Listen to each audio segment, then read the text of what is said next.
Hey Last Looks crew, welcome to episode 70. Woohoo!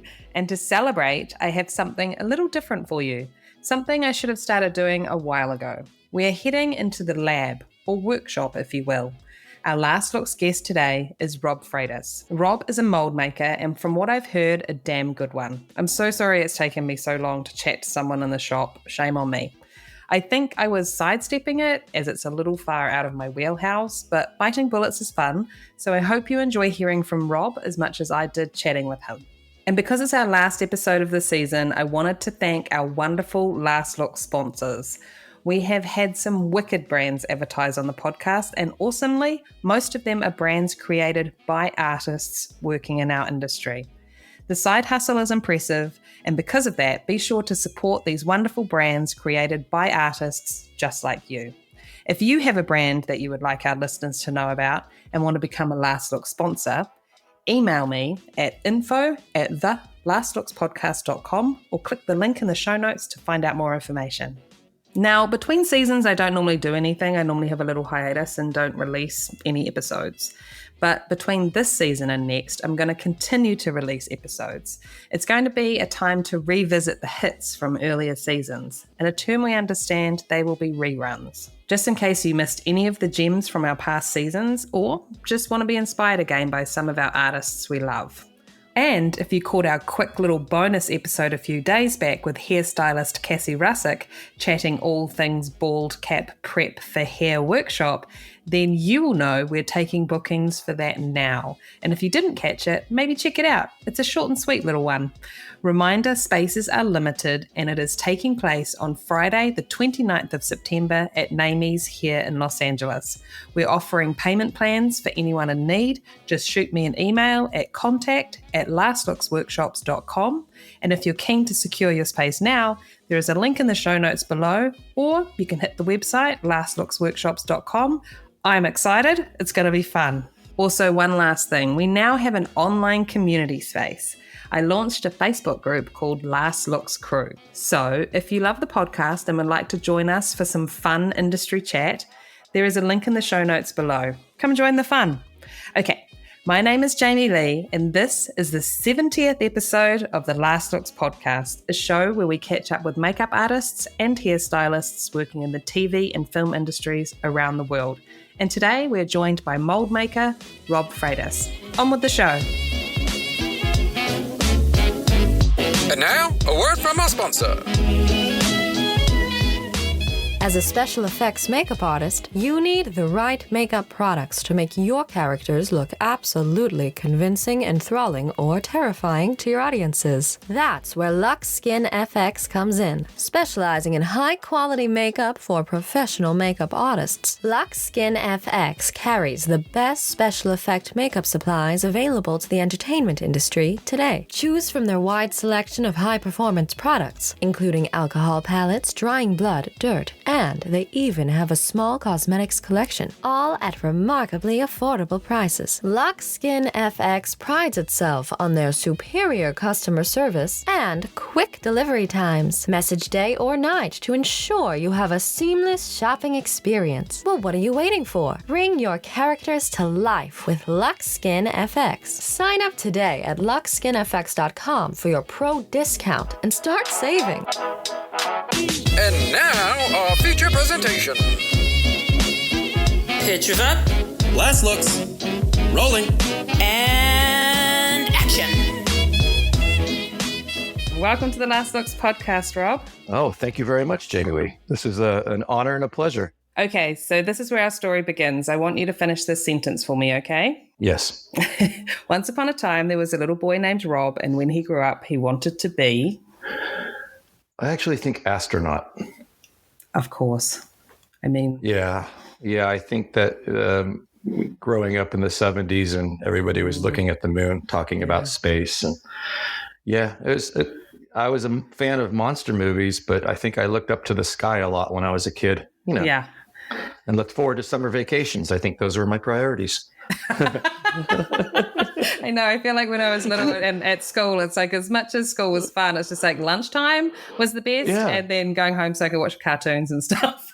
Yeah, for sure. I mean, I talk to friends and they're like, yeah, I was practicing this stuff in my bedroom. I'm like, no, I couldn't wait to get outside. That's good. Good balance, right? Yeah, of course. There's plenty of the other stuff to come later in life. When did you move away from astronaut? Well, the funny thing that happened was like my mom's father works with concrete and plaster. So like in the home that we bought, it came with a driveway, but the yard was something that my dad and my grandpa built. So there's like waterfalls and wishing wells, and it involves concrete, plaster, and mold making.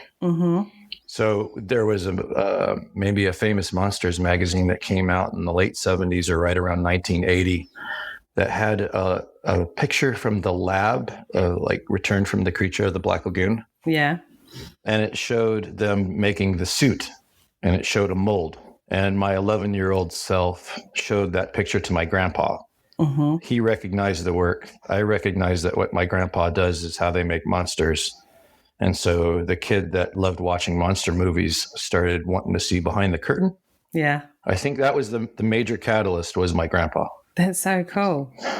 Yeah, because I was just every summer I was hanging around and there was just a bunch of fellas out back, like with the tumbling of the concrete and making molds and working with plaster. And I'm not sure if I didn't see that picture from the behind the scenes, maybe I would have just been a fan of the movies and known all their names. Yeah, or if you didn't kind of recognize what was going on and put it together with what your grandpa did. For sure, because like when you're a child, like if it's something that someone that's dear to you does, it escalates in like how cool it is. Yeah, that's true. Like, it doesn't matter what it is. It's like, hey, my dad does that. Well, that means it's cooler. Yeah. It's when my grandpa does it, it's like, so what my grandpa does, that concrete, that plaster, that's how they made the Creature from the Black Lagoon. I mean, obviously there's so much more to it. Yeah, but there's elements. Yes. That was the inspiration for me to start looking into it. And like I said, I didn't do too much of the work. I'm not going to make molds in my childhood bedroom if I'm not sculpting anything. Okay. So it was a lot of reading, a lot of research. And I really enjoyed finding out like who was doing what. Right. Going back to like Jack Pearson, the Frankenstein Wizard of Oz. And there was it's a popular book. It's called Making a Monster by Al Taylor. It came out in, I think, like 1981. And, and my 12-year-old self is like, Dracula did the foreword because it's by Christopher Lee. Yeah. So it's like, here's a history book about all the amazing magic that's been done in movies. And it's not all about prosthetics. It's just about the illusion of makeup and the names behind it all. I think for a lot of people my age, that was kind of like a Bible. Right. And just doing that research and getting inspired by what others were creating. Sure. I mean, but there was this thing that I distinctly remember, because when you read that book, I was under the impression that most of these people were kind of like doing it all themselves. Right. It was more of admiration. And I think like not really until like 1984, I think they did a Cinefx number 16. It's otherwise known as the Rick Baker issue. Yeah. And in that magazine, they showed a picture of Dick Smith visiting Rick Baker and the Baker half dozen, the crew, the kids. Yeah. And yeah, I must have been like 14 when I saw that photo. And it dawned on me that the older fellas that I've been reading about don't actually do it all themselves. There's a whole team of people behind it. Yeah, there's a lab. And, Rick spoke in the article about like hiring people and looking for people that like monsters like he did. Mm-hmm. Yeah, I remember that day. That was like the light bulb of like, oh, hang on a minute. Right. Of course, you have to remind people these days, like, when I talk to kids now, it is a full-blown career, right? Mm-hmm. It's got notoriety. It's got a lot of names attached to it. There's a lot of shops. There's easy access. You can just kind of show up in LA. But back then it was like, my parents thought I was nuts. I'm like, that's not a job. Yeah. Where did you grow up? Northern California, the Bay Area. Yeah. Yeah. So like 40 miles east of San Francisco, not too far. Yeah. So what happens when you have that conversation with your parents and they're like, that's not a job? I kind of got discouraged a little bit. Like I kept reading and everything. But then when I was in high school, I think, like most kids, you just start hanging out with friends and start getting into motorcycles. And that kind of stuff. And not until I graduated high school, my dad had a conversation with me. This is like when you were younger and you used to have that place you wanted to go to, that thing that you used to talk about, like, you know, the Mr. Bakers and the Dick Smiths and the Rob Botines of the world. Like, you don't talk about them as much as you used to. And you know, my dad told me, he's like, you're kind of spinning your wheels. Yeah. So I'm kind of having this talk with you, like maybe you should, you know, you're getting out of high school now. And if you really want to try that, because I was, you know, again, it's like mold making without sculpting. Like, what do you practice on? Yeah. You know, because like most people don't even understand like what mold making is. And all it is you're just like creating a three-dimensional negative or like a reverse impression of an original model. Right. So if it's a head, you mold the head. If it's a sculpture, you mold the sculpture. So if you don't have that stuff, I just kept reading and I practiced a couple times. But like when I decided to move to LA, I had a sleeping bag, my grandpa's suitcase, and a box with my favorite books and magazines in it. And where did you go? Did you know somebody in LA? I had some friends that had aunts and uncles. Yeah. But I was like, oh, I'll try like a Blasco or a makeup school. And then I went into the school and they were like, I only gave them like a little deposit. And they're like, oh, you got to pay your tuition. I'm like, you're actually turning the lights off and watching someone that's not here perform makeup on a monitor. That's how the school was outlined at the time. Right. And so like maybe after like a week or so, I was like, oh, this isn't for me. I'm going to keep my money. And what I used to do was the one place in LA that I knew of was Berman Industries. And Sandy Berman was the one that looked after and owned the store. And the reason why I knew her is of her, I had ordered alginate and special effects materials from back home. Yeah. So I had the address and I had my Thomas guide, which I don't know if you're familiar with the Thomas guide. It was like a map. It's like a book. Yeah. It's like an inch thick of pages and like the most intimidating thing I ever received before I moved to Los Angeles. Like, how big is LA? It's that big. It's like, here's your Google Maps in book form. Yeah. You know, because you're not going to be able to take the bus or walk. Like you're actually going to, there's no subway. It's like, you're going to be needing a car. And well, anyway, I went and found Sandy, and I used to hang out like maybe every other week while I spent the money that I had saved before my move. I had no shop addresses and no nothing. Yeah. And I just used to talk to her and they would tell me stories. And my story begins one day there was a runner, like a gopher from an effects studio. Yeah. He just showed up to Berman Industries and they put a lot of plaster and ultracal and hydrocal in the back of his truck. And knowing what they do with the material, like the page and picture that I showed my grandpa, I followed the guy back to the studio. Like, follow that track. I'm not kidding. Sandy was laughing at me. And I thought, now when I tell people that story, I'm like, I literally followed a runner. And it went back to a studio owned by Screaming Mad George. And inside, Steve Wang was doing Guyver 2. Oh, wow. I didn't know any of that when I got to the door. No, of course not. I mean, you didn't even know where that runner was going. No. And at that time, I think I was watching my gas gauge. Yeah. Because like when you're young and you got like $10 per day budget, it's like, well, it's like, do I need to put it in the gas tank or in my stomach? Let's see. Yeah. I mean, that's literally like kind of aimlessly just found myself wanting to go to LA. I did. I went and hung out with Sandy for help and the stars aligned. That's awesome. Yeah. And I went and sat in that parking lot for like an hour. Yeah. And when I eventually got up the nerve to knock on the door, the person that answered the door was Moto Hata, who ended up teaching me and becoming my mentor. That's how I met him. Oh, it's awesome. So what did you say when you rocked up and just knocked on the door? I pointed behind him and there was some fellas like cleaning out a couple ultracal molds and said, I know how to do that. And he was like, excuse me? And we talked for like 15 minutes. And when he had mentioned that this is Steve Wang's job, I knew of Steve from the Bay Area, and who doesn't know about Predator? So it's kind of like, this was like early 1993. I moved to LA in 92. So I've been spinning my wheels in LA for like 10 months, running out of money. Yeah. My parents thinking that I'm going to come home. Yeah. Yeah. I mean, I look back at it now and I think, what was I thinking? Like, how ill-prepared could I have been to actually move to that big city? And yeah, but if you were thinking too much, you probably wouldn't have done it.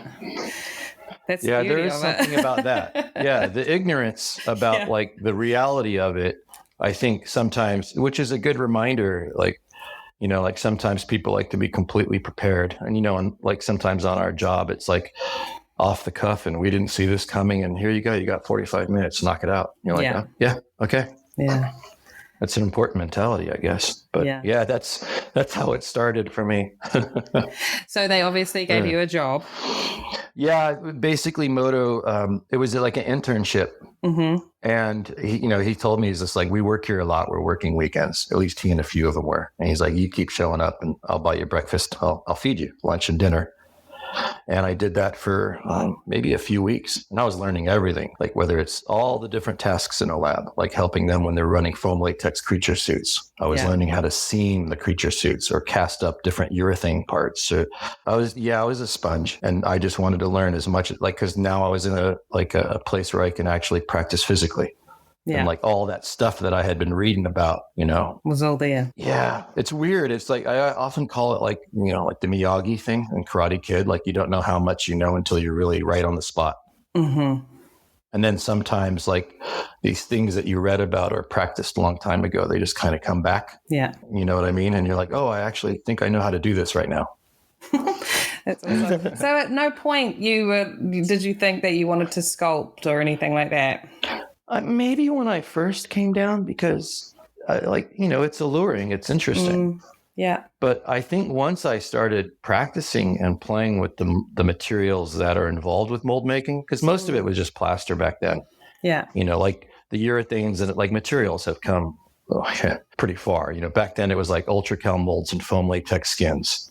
Yeah. Silicone was starting to come around. Like if you had a budget, you can use it for a mold making, because it was really expensive. And skins was a couple of years away, like silicone casting skins. So there was like a lot of gelatin and a lot of foam latex, which I thought was cool, because everything that I read about going all the way back to Wizard of Oz, that was the materials. Yeah.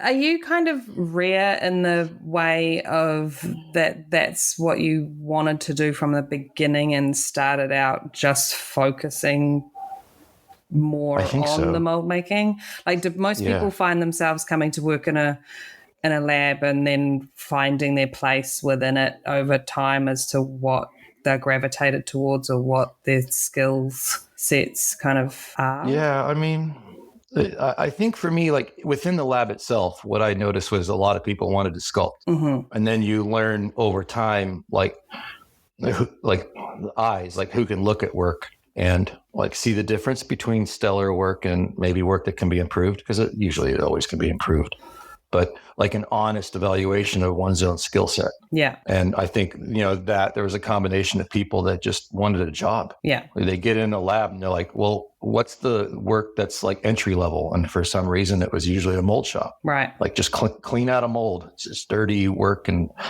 But the design work of a mold, like, I'm a kid that grew up like solving Rubik's cubes, and also, having that lineage to my grandpa and his craft. There was a part of me, and and I read about mold makers that came before me, like Gunnar Ferdinandsen. He was like the first mold maker. Like in the late 70s, he worked for Rick Baker, and he was there's a Norwegian fake body in Kurt Russell, the John Carpenter's The Thing. In the beginning of the movie, that's Gunnar. They actually just life casted and molded his face and body. Oh, shit. And so, like, whether it's Legend or RoboCop or the ones he did for Rick, like he went to England on, was it Greystoke, Legend of Tarzan? Yeah.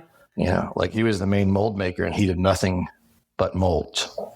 So reading about him in the magazines, kind of before I moved to LA, I knew it was a possibility just to make molds. Yeah. And I mean, I guess just because having that background with your grandfather as well in that respect, seeing it as a craft immediately and not just seeing it as a small part of the process. You're like, no, there's actually something to be done here and can be improved, and I can work on it, and it's there's skill and technical. Yeah, because you could.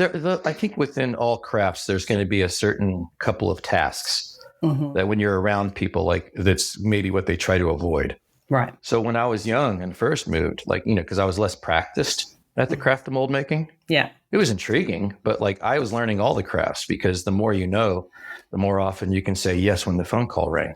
Yeah, of course. Like, we need you for this, like, and you know, the steady job, it's a luxury that happens on occasion these days. But back then, you know, it was like, we can use you for like 3 days next week. And then a different shop would give you like 1 or 2 days the week after that. So you're just trying to butt all these jobs against each other and try to work as often as possible. And it wasn't always molds. It was, you know, just all the different tasks within a lab. So there were times where I would look at the molds and listen to the people doing it. Now, like, I hate making molds. I just want to sculpt. And so it wasn't until when at Screaming Mad George's on Guyver, I was making molds with people. But then, like, Moto got me hired on Stargate, and we were in the wardrobe department.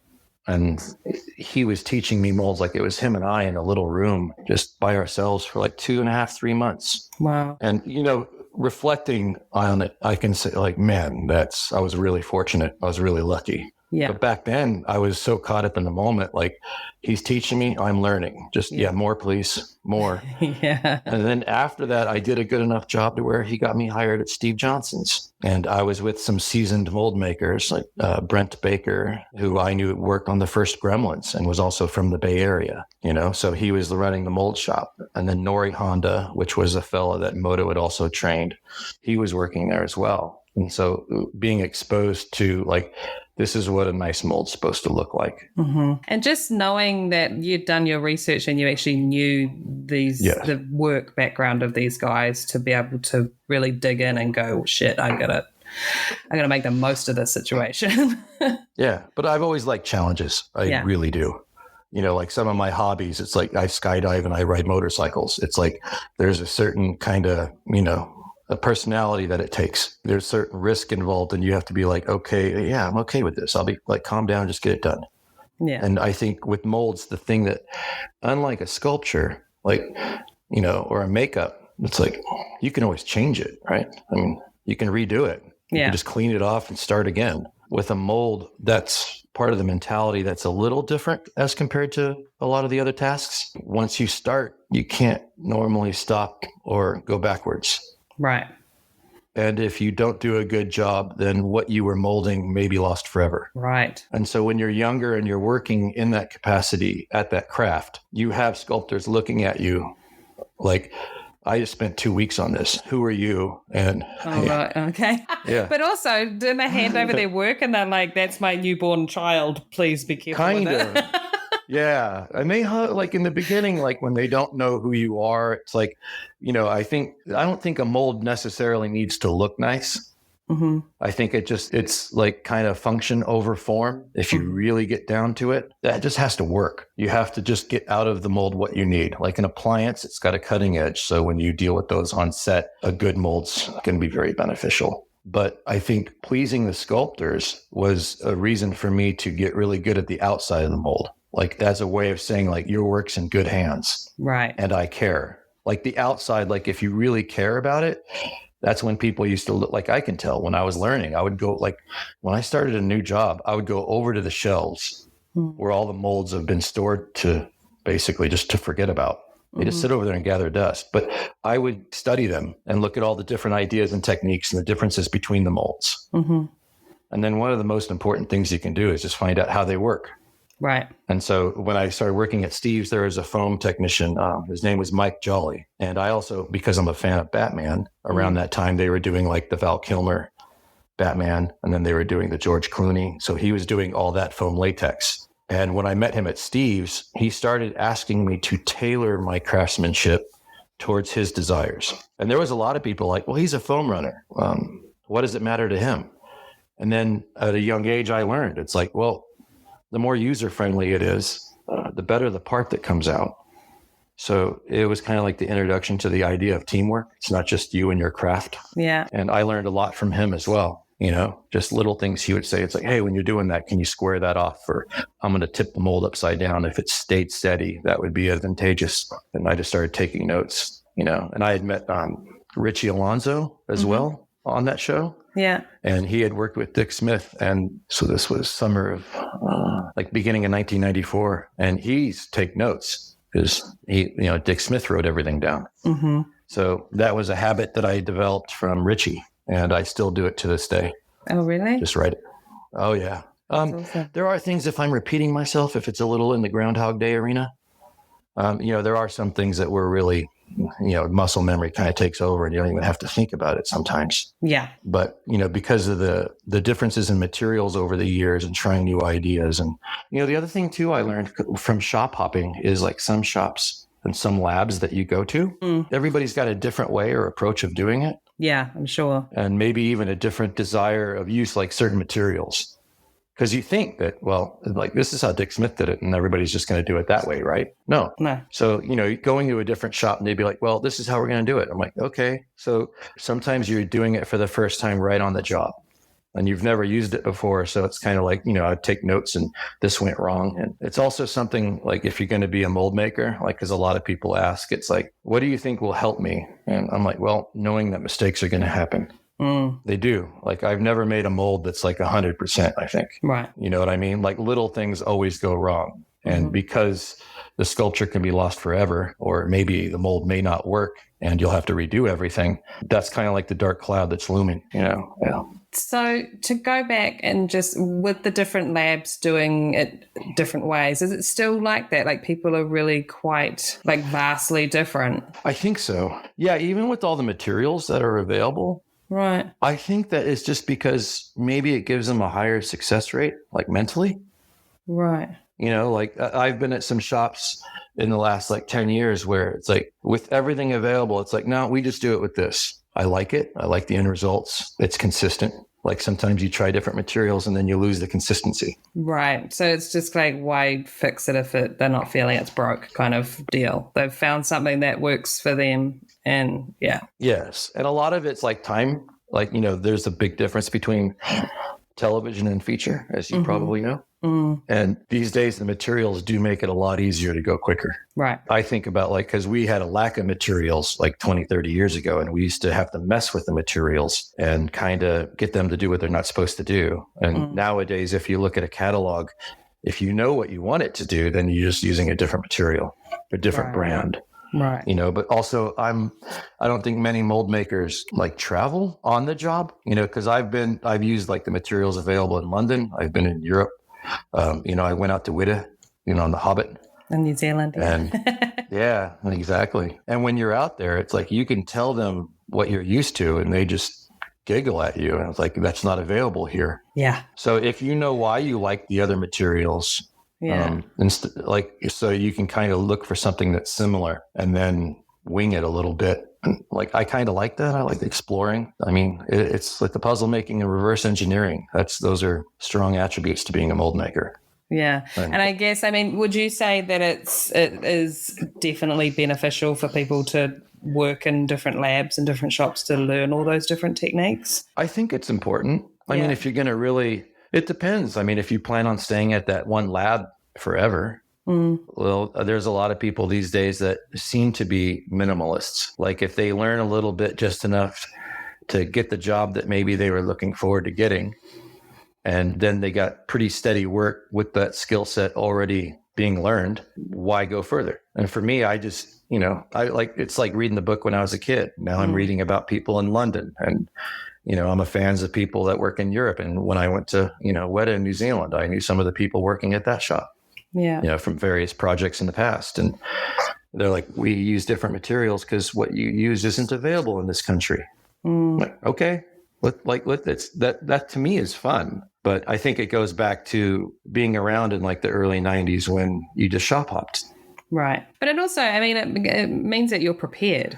Like if something isn't available to you, you're not stuck because you're going to be like, oh, well, I can just do it this way because I know how to do it that way because I've had experience with it. And sometimes, it's like doing a makeup. Like maybe some people are a little less familiar with it if they had to apply a foam latex appliance and do the makeup on it. And, everybody's like, silicone. It's like, well, there are times where maybe the foam's a viable option, or even gelatin these days. You hear about gelatin being used and people are like, like, I think, what was it on Elvis? Right? Yeah. And when I hear that, I smile. It's like, yeah, see, it's all part of the toolkit. Yeah. I mean, it was used in the first place for a reason. It's not like just because something else came out that you have to completely forget about it. Yeah. I mean, I just, like you asked me before, it's like, am I rare? Like someone that just wants to make molds? Sure. I mean, even, I worked in the industry for 20 years and never shared a photo or anything. It's like, and then through a course of events and certain shows that I work on that were outside of the country, people start talking about you and wanting to learn more. Yeah. So I went and did lectures in London at IMATS. Like Michael Key brought me out to London in like 2012. And I was meeting people that were mold makers. Like Brian Best was in England, and he took the train because he had, he supervised the mold shop on Batman Begins. Yeah. Worked on the Harry Potter films. And so I really enjoyed meeting someone that was like-minded, that used all these different materials and ideas to produce the same craft. It's kind of fascinating to me. It's just like, it's how they do it differently with different materials, but the same goals. Yeah, well, I mean, it's your community.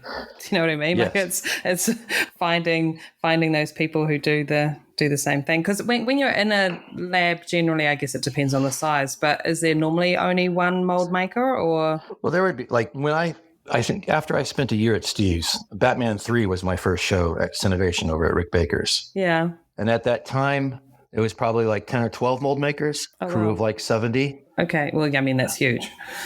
Yeah. And then when we got up to like the bigger shows in the new shop, I think when it really was busy was like, we did Grinch, and people talk about the volume of Grinch. Yeah. We did Nutty Professor 2 at the same time. Oh my God.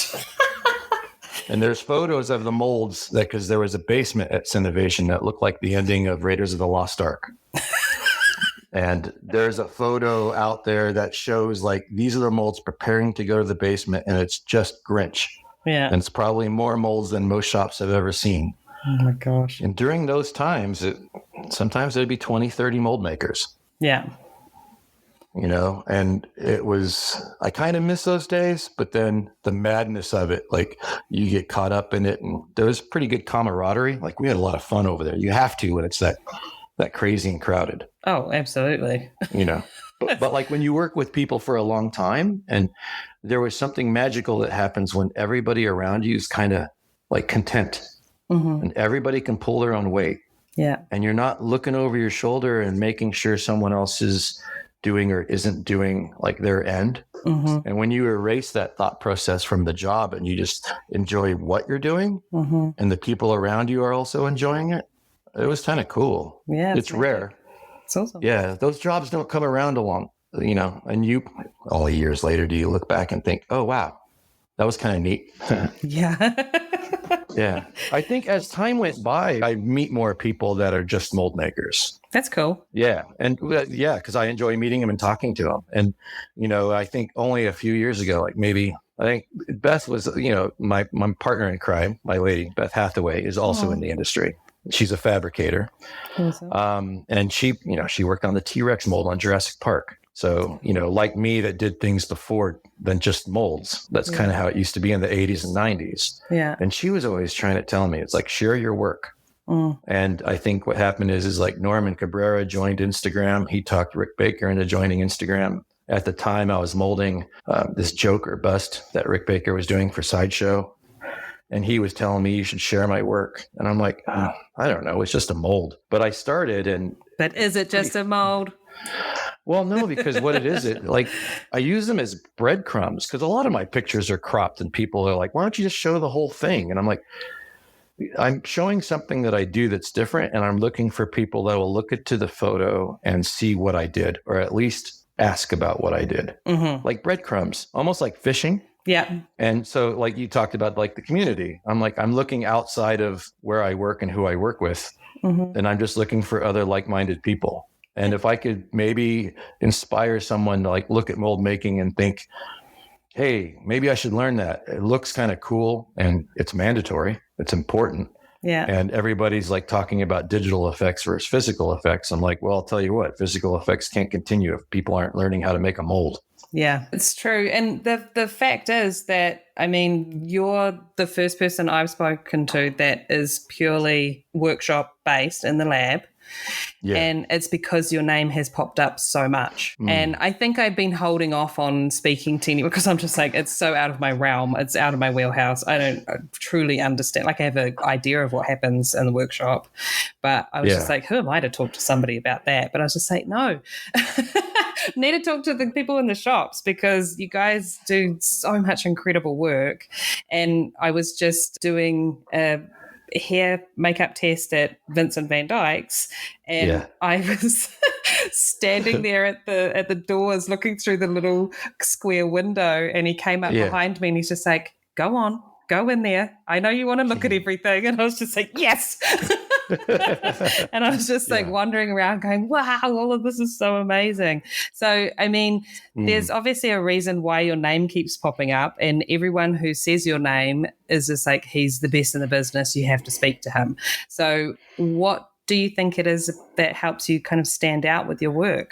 I think, well, when I was younger and I learned that the opinion of the person that uses my mold to gain a cast from the mold, their opinion's probably as important as mine.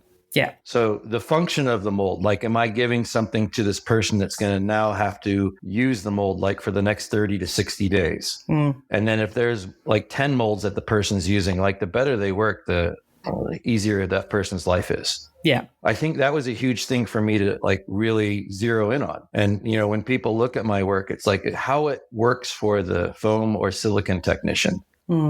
And let them speak for you. Like you heard my name from other people and we haven't spoke before today. And that was kind of my goal.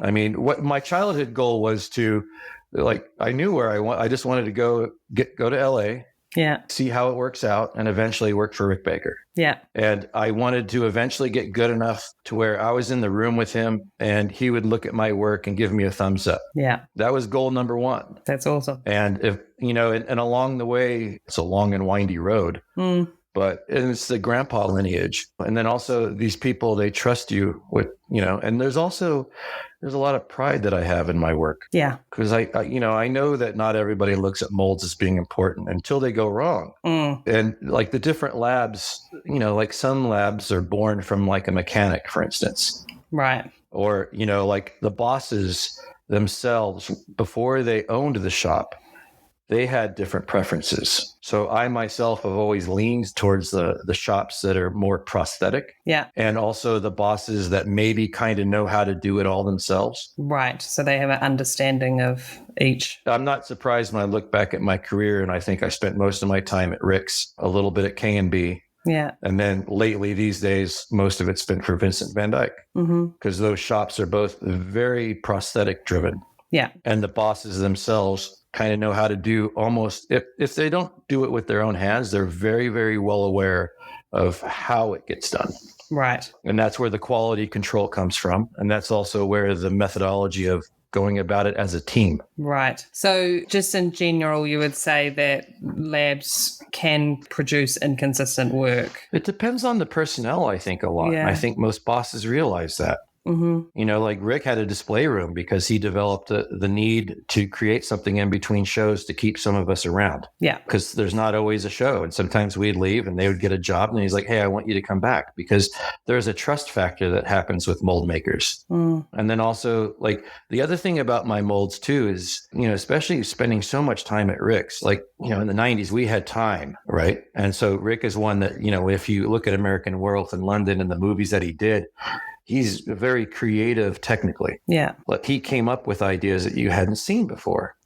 So that part of him hasn't changed. Yeah. So by the time that people like Kazu or I got to his studio, different tasks, one sculpting and producing prosthetics. And on Men in Black, we started experimenting with silicone appliances. You know, like Edgar on the first Men in Black, his neck is a silicone appliance. Yeah. And, you know, that was back in like 95, 96. And, you know, when it came to mold making, Rick is the one that kind of not challenged me, but maybe just supported people like myself. Like, if you want to do it differently, let's try stuff. Yeah. Because people look at my work and it looks different. I'm like, well, I think I owe a lot to Rick. And, you know, Jim McLaughlin, who was my mold shop boss for many, many years at Cinovation, it's all about trust with a mold maker. And it sounds like, and I don't mean to pick this part of it up, but the time. Because I mean, have you noticed a decline in how much time you have to get shit done these days? Like, I feel like it's diminishing constantly. It is a lot.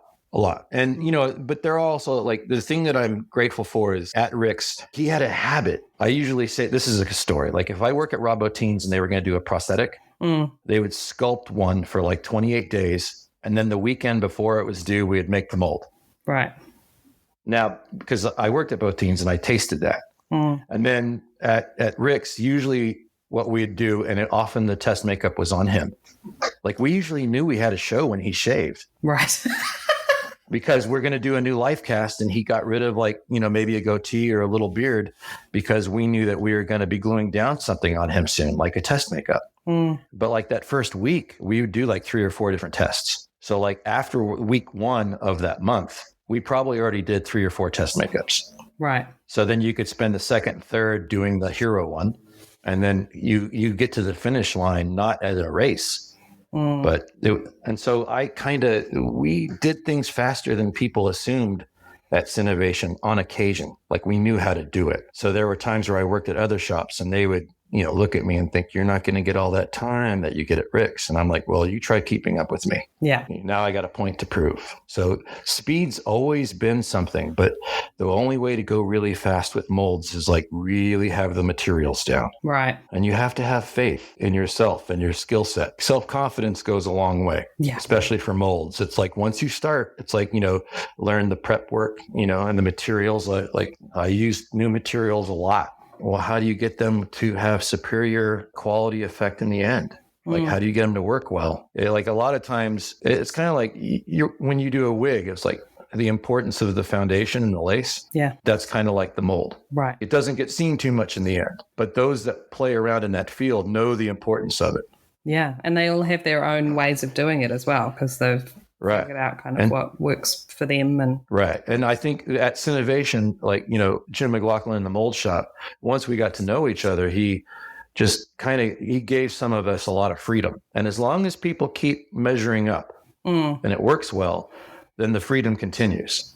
Yeah, that's a nice. And then when if things start to go south a little bit, maybe they'll bottleneck you a little bit and rein you in a little bit and kind of follow the other person's lead. But yeah, we had, and we used to make so many molds over and over again, like such big shows. And especially like shows like Grinch or Planet of the Apes. Like we kept making, like we kept track to how many appliances we were molding, like some of the test makeups, and then the other thing, I think part of my reputation and others that used to make molds in the olden days with UltraCal is because the material was like when a mold's finished with UltraCal, it's kind of already starting to break down. So it was an art form. If you could make a plaster mold that would go in and out of the oven to run foam latex, like say the production was like, we're going to need like 25, 30 days of shooting, which means 40 plus runs because they're not all going to be successful. Right. So who can make a plaster mold or are we going to have to dupe the mold? Are we going to have to dupe the sculpture and do it 2 or 3 times to get to the finish line? Oh boy. Because these days with epoxy and silicone molds, like things last a lot longer and they're a lot stronger. Yeah. I mean, the only time,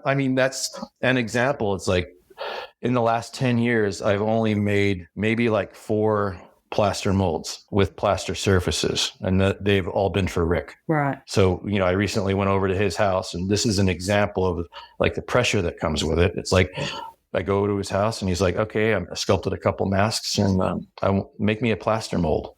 And I'm literally looking at him like, I haven't done a plaster surface in like 7 years. Don't mess it up. Okay. You're like, yeah, cool. And that's where the confidence kicks in. Right. But there's also a part of me that I enjoy that kind of like, don't get too comfortable. Like sometimes being out of your element just a little. Oh, yeah. Like not everybody enjoys that feeling. I get it. Yeah. I have to step out of it all the time. Step out of my comfort zone. Otherwise you just I don't feel like I grow in any way. Right. I mean, in the old days, I don't do it as much because I'm older. But like when the business in the town is booming, I used to moonlight a lot. Because sometimes it was interesting to go to another shop and just like, well, we do it like this and we're going to use this material. Okay. Yeah. How are you doing it at Rick's? I'm like, well, we kind of figured out what we like and we're doing it the same way over and over and over. It's a little bit like Groundhog Day. Yeah. It's a good Groundhog Day. Like if it's a good day and you're repeating it, it's fine. But every once in a while, I'm like, that's kind of maybe part of the reason why I did a little bit of traveling to work outside of America as well, just because challenge. Yeah, there's something to be said for repetition, but also jumping out of like once you've got that down as well as you can for that moment. Yeah. Trying something else. And when you're a mold maker, like the one thing that you have to remind yourself, it's like with any task. But what they say about your work's more important than what you say. Right. And when I meet a lot of people, like they can sell me their skill set. You know, sometimes I'd be in a shop and maybe I'm working with someone for the first time and we're having a conversation. I'm like, look, I don't know how to tell you this, but just start doing your thing. And in about 5 minutes, I'll know. Like I'm older, I've been around a long time. I'm like, whether you hesitate or whether you go right in, the prep work you do, the tools and materials that you choose, the facial expressions, your hesitation, looking around, asking questions or not, I'm going to learn a lot about you in the next 10 minutes. Right. And some people, when I'm around them, they don't like that. But, you know, part of me comes from the environment. It's innovation where you know thy neighbor and that teamwork thing, like when you trust everybody. Yeah. Like, because sometimes something that, you know, some people don't get is like a second opinion is so important to me. Even myself, like when I'm doing something, I like to bounce ideas off somebody. Yeah. It's really important. You know, sometimes it's just an insurance thing that I need. Maybe I need to be reined back a little bit, or maybe the other person, their observation will lead you in a direction that you weren't seeing. Yeah. A second set of eyes is, I love it. And, you know, it's interesting too, because like, you know, sometimes I'll meet somebody and say they're younger or less experienced. And perhaps when I do meet them, my reputation or name may precede me. And it's hard for me at times to get that person to like, just relax. I'm not that person.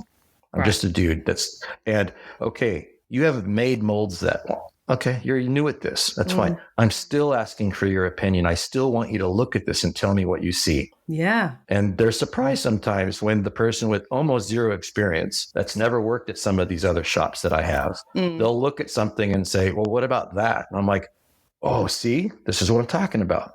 I didn't see that. So thank you. So it's an interesting dynamics sometimes between the people. Yeah. Quick question. And this is going to sound just stupid and you may have already answered it. But if you're not using plaster, what are you using? Most popular these days for longevity would be epoxy. So what the sculptor is putting the clay onto and sculpting would be? Sometimes. I mean, at Vincent's shop, it's Carl Lyon and I, and then Gwen and Mike Regan. And so mostly Carl and I were making like the appliance molds. And we happen to be very good with the plaster. Right. So what Vince does and a lot of other shops don't do is maybe a urethane surface because it's pretty strong. Okay. And then we'll support that with plaster because of the speed and the quick and turnaround. Okay. And it's cost effective. So we can make molds that work strong, the detail because it's urethane, the textures of the appliance and the cutting edge and the importance of the cut work very well. But you can get them done quickly and cheaply. Okay. But I also think that's because Carl Lyon, who's the HOD at Vincent Van Dyke's in the mold department, he knows his shit.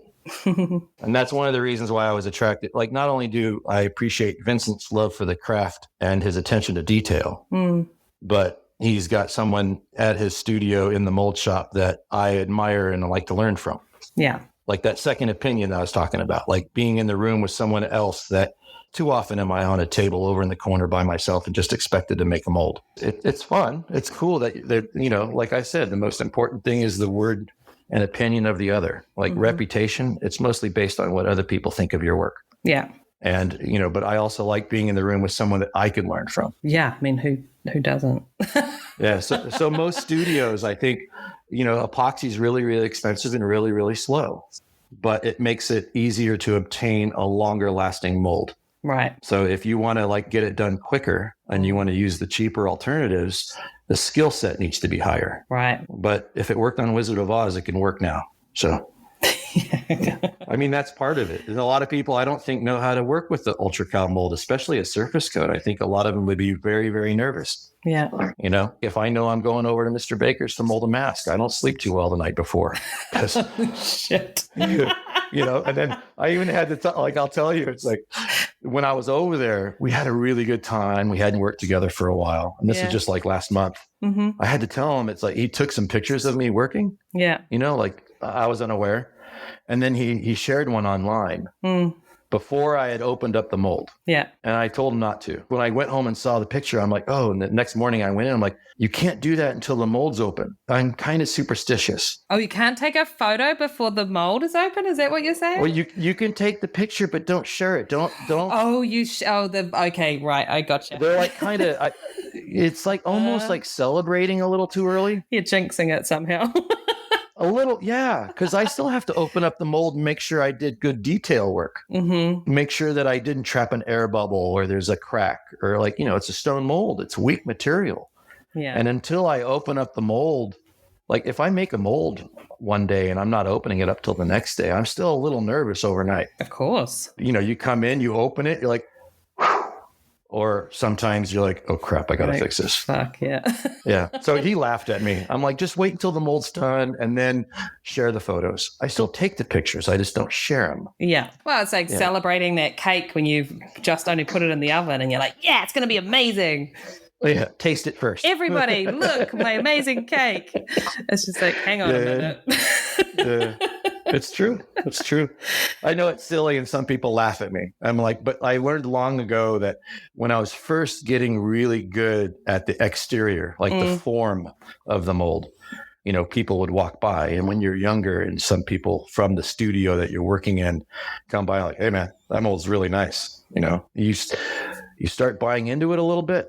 Your ego is getting rubbed a little and you're feeling good. And there were times when I was younger where, I opened up molds and I was so overconfident. And I got a lot of compliments and I opened up the mold and I messed up on the interior. Right. So you're just like, don't count those chickens before they hatch.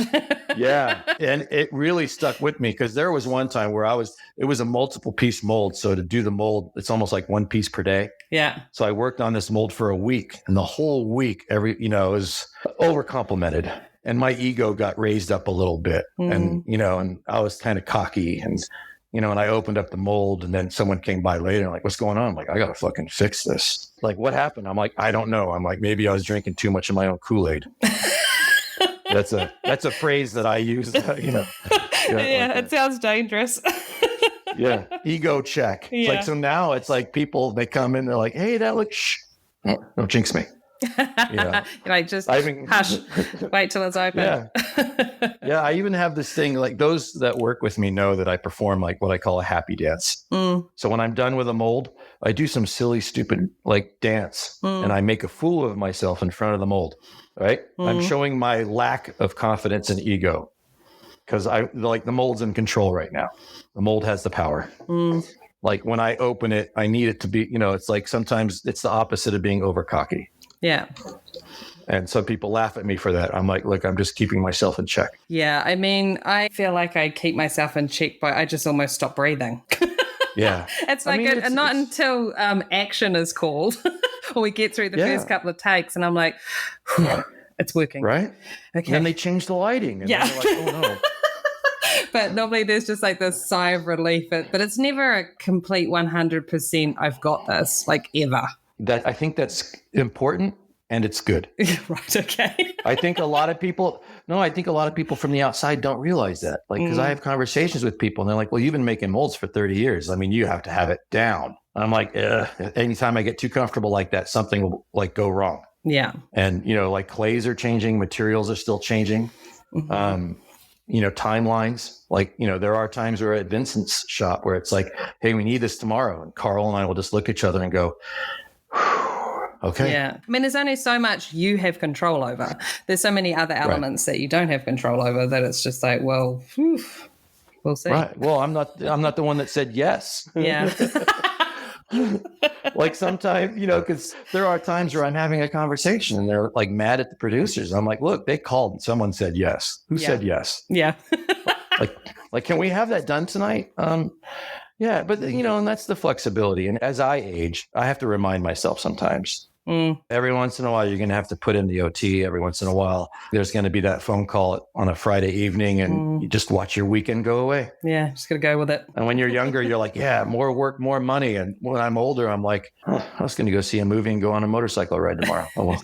Oh, well. Yeah. Let's chat about, I mean, you probably can't do this. It's difficult to ask, but top 3 projects. Oh, well, This is actually kind of easy for me. Okay. I like that. Yeah, because one of my favorite movies of all time, as far as movie magic, was A Gorillas in the Mist. Yeah. Because I was already a fan of Rick Baker, and American Wolf London it's amazing, but I knew what they were doing. Like Harry and the Hendersons and Digit from Gorillas in the Mist. So when I moved to town, I said, I want to work on a gorilla show at Rick Baker's. So Mighty Joe Young. And we made Big Gorillas, which they probably won't ever do that again.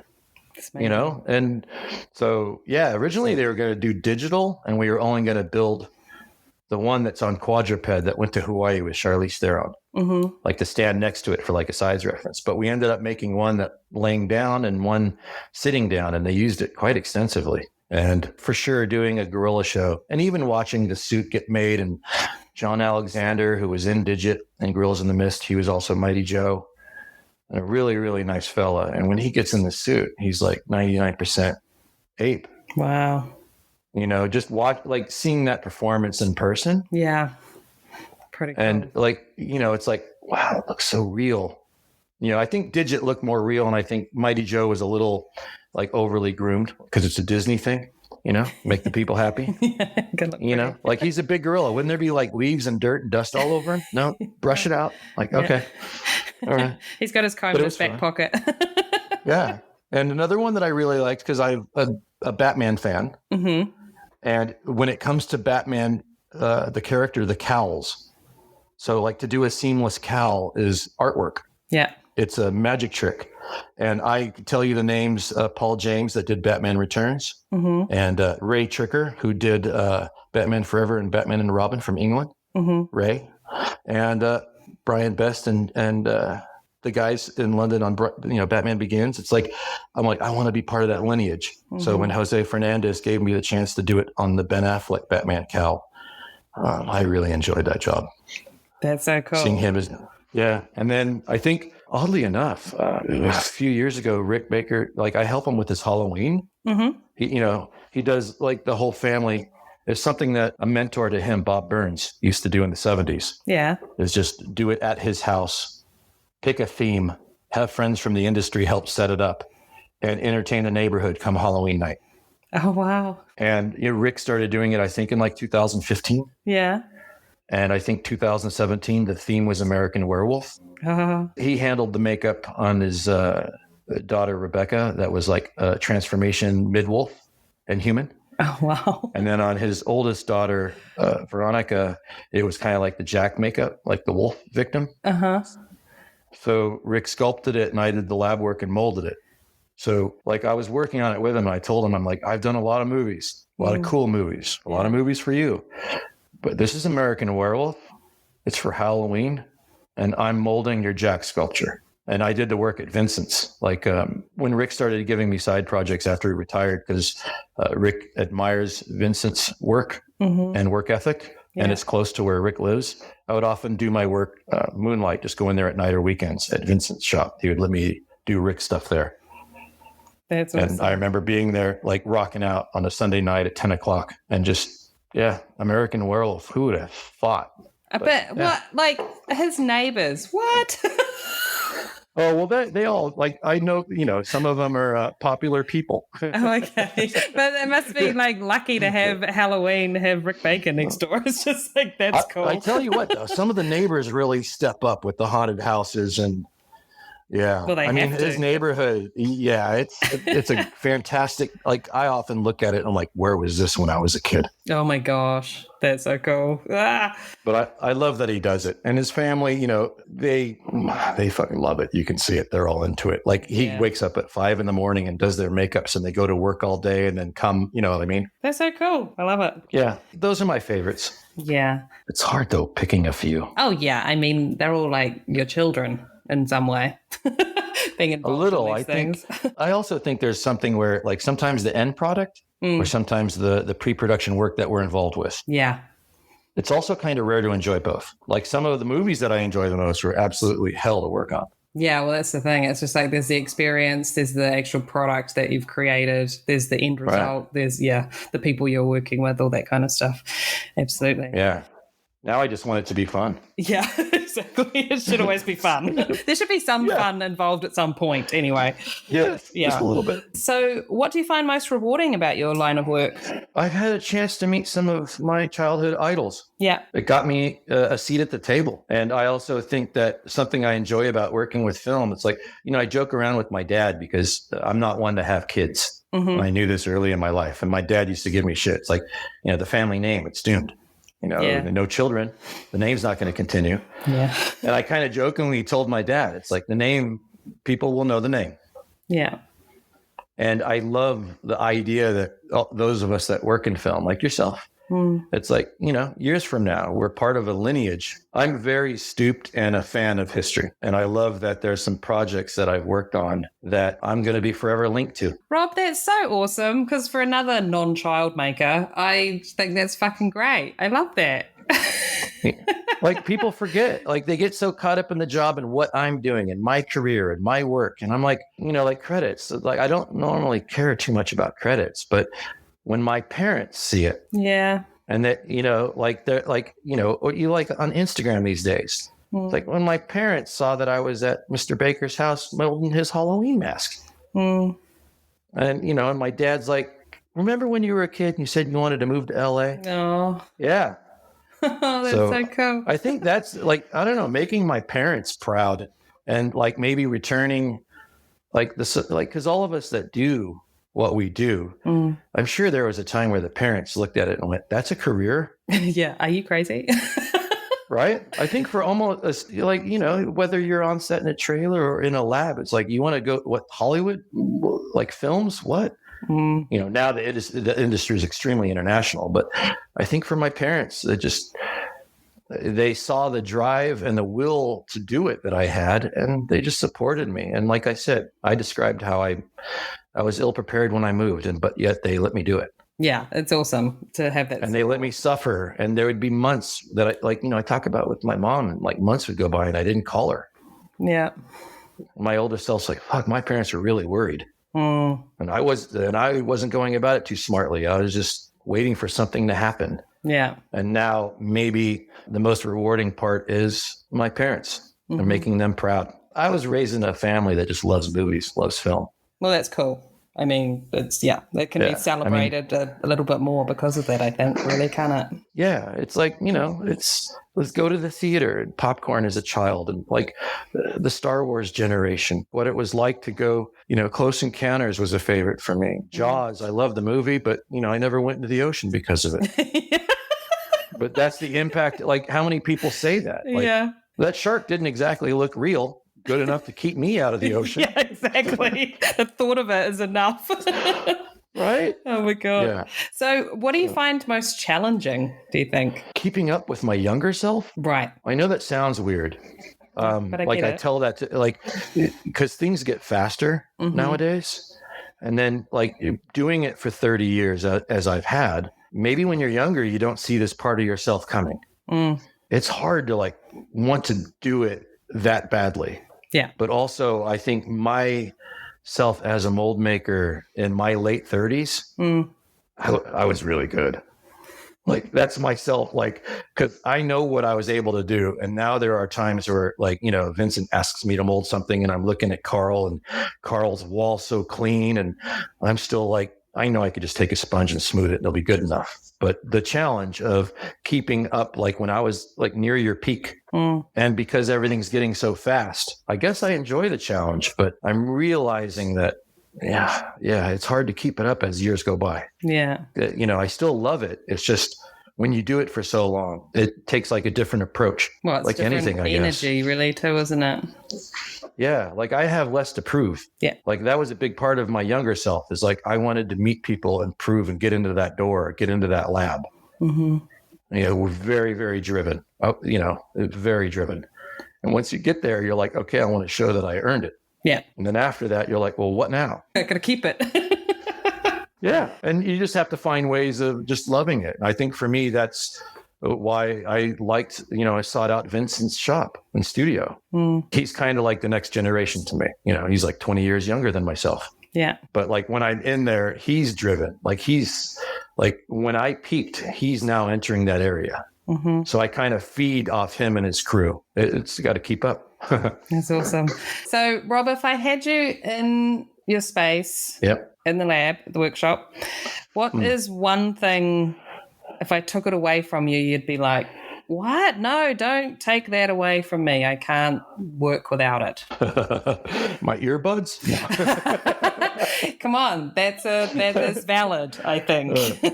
I will tell you, as a mold maker, like when you were doing prosthetics, the clay that we use for flashing, my answer would be clay in two forms. Okay. Most of the shaping and sculpting that we do to make molds and corrected positives to produce prosthetics. Yeah. There's a water-based clay that we use called white clay. Yeah. And then for the flashing, I think it's Sculptex now, but it used to be called clean clay. It's an oil-based clay. Okay. And this is the one that we work around the prosthetic and create the cutting edge with, which is the most important part of a prosthetic mold. Yeah. Getting that edge, making it clean. Having traveled and been to places where those two clays don't exist. Oh my God. And there have been times as of late where, like, even Carl and I at VVDFX, where they kind of changed the oil-based clay a little bit, and he and I were looking at each other going, and we were working on something like a future project to be named later for Kazu. And we had our tables filled with this stuff, and we were at crunch time, and the clay changed. So I would say, like, the oil and water-based clay I used to create my work. And I used to think it was a tool, but then you forget a tool and you make a new tool and you realize that I can kind of do my job with any tool. Yeah, but those are the ones that you rely on. Yeah, it's the clay. When you don't realize it, like when I went to New Zealand, you learn to use what they have. Yeah, it's so different. And I was like kind of struggling and upset for a couple of days. I'm sure. Like, I should have brought some with me. They're like, what are you talking, mate? Come on, it's just clay. I'm like, yeah, but that's different. It's going to have an influence on my end product. And maybe I don't like that it has that much influence. Yeah. Like, I think the products we use are more important than the tools, maybe sometimes. Yeah. Yeah. And what one person would you like to hear on the podcast? Nick Dudman. Nick Dudman. Yeah. I've been reading about him since I was a kid. I'm like, can you help me sort that out? I love when people like recommend someone and I'm just like, yeah, I've tried to get hold of them for X amount of like years or months and I'm not having any luck. I'm like, anyone who can hook me up with Nick Dudman. Come on. I could imagine. I only met him once and I couldn't fit the lifetime of fandom into that 10 seconds. Okay. I'll try and help you out a little bit. Right. Well, because like I know so much about everybody that came from his Harry Potter army. Yeah. And one hell of a talented crew across the board in all departments. And I think that, it's been 10 years since the work's been out there, 20 years for some of it. Yeah. And you look at it and like, we were talking about the shops and the consistency and look at all the people that were under his umbrella that have gone out, the Couliers and the Duncans and the Gowers and the... So I like looking back a little bit and I think, well, let's hear that guy's story because look at like those that studied under him have done amazing things. Yeah. His name pops up a lot. So it'd be good to chat to him. Yeah. I've met him once and it was a pleasure. Really sweet guy. Yay. I wish it was easier to work over the pond. I just show up with my toolbox. Oh, Mr. Dudman. That's awesome. Well, Rob, thank you so much for your time. Sure. This has been amazing. I'm glad you enjoyed it. I know it's a little, it's not what you're normally used to, the tech talk. And I always fear of boring people. Nah, we need to get into it more. Well, I'll tell you, it's like, that's kind of why I say yes to these opportunities. And I'm grateful and thankful. Jamie Lee. Just sometimes it's just nice to shine a light on the other facets of the job. Yeah, and absolutely. If there's any reason why I have a presence on social media and it's far less about myself, like trying to find work or feed my ego. I don't require that. I'm just trying to remind people that as beautiful as the sculpture is, there are some important parts like the mold and the casting from the mold. And so any artist that's glued down a prosthetic and maybe unfortunately had one that wasn't set up well would understand. Yeah. Just sharing it. I mean, imagine you back when you were starting, if Instagram existed and you were able to follow yourself on Instagram, you'd be like, what? This is amazing. When I was first asked to go and lecture by Michael Key, IMATS 2012. I didn't want to do it. And I had the very conversation with Carl Line and Vincent van Dyke. And And they said in the 80s, if you could have went somewhere and maybe listened to Gunnar, the guy that was doing all the mold work for Rick Baker and Rob Bottin. Yeah. And like, I would have stood in line for hours. Yeah. You would have walked. You would have run. You would have. Right. And they said, you do realize that now that's kind of you. Full circle. Yeah. I'm like, okay, I'll say yes. I'm going to do it. Well, you got to, pay it forward. Yeah. Pay it back. I love it, Rob. Yeah. Thank you so much. Oh, thank you for the opportunity. I really enjoyed this. This is great. Okay, Last Looks crew, thanks for listening. And remember, if you love it, share it. A quick scroll down and you'll find our show notes. Or maybe you'd like to give your support and leave a 5-star review. Go on, I know you want to. Search the Last Looks podcast on Instagram, Facebook, or TikTok, whichever one tickles your fancy. And a massive shout out to the husband, Brett Stanley. Without his patience and tech support, this whole podcast situation simply does not happen. And cheers to Liliana Rose for her fabulous voice acting talents. Okay, Last Looks crew, that's a wrap for me. I don't need to be told twice to get out of here, so bye. I'll catch you on the flip side.